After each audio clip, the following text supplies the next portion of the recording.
Pour Marguerite Miller, sur ce terrain d'aviation, c'est un grand jour. On va aller à 4000 mètres d'altitude. À 90 ans, elle va sauter en parachute. J'espère qu'on va le plus haut possible pour que je puisse rester longtemps là-haut. La Française réalise un vœu de l'adolescente qu'elle était pendant la Seconde Guerre mondiale. Je me souviens de cette époque. On vivait en Normandie. Notre maison a été bombardée et nous avons tout perdu. La famille fuit à Paris. Marguerite et sa mère s'engagent alors dans la résistance. Elles sauveront des nazis 17 membres des forces alliées, dont 8 Américains. Elles les cachent dans leur appartement après que leur avion a été bombardé. Quand ils les ont abattus au-dessus de Paris, on les a vus tomber en parachute.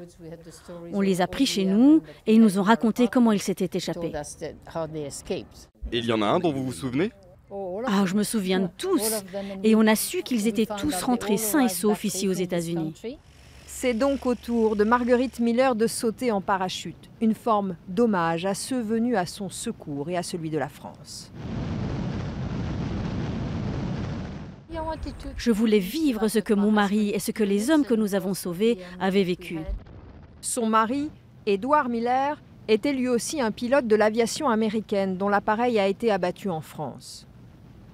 74 ans après, voici donc Marguerite Miller en liberté au-dessus de l'Amérique, pays où elle habite désormais. Quelles leçons devons-nous tirer de ce que vous et votre mère avez accompli? Vous devez tout faire pour aider votre pays et en être fiers.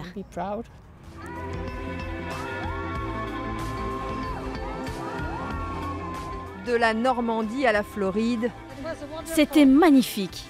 voici donc le rêve de Marguerite Miller accompli.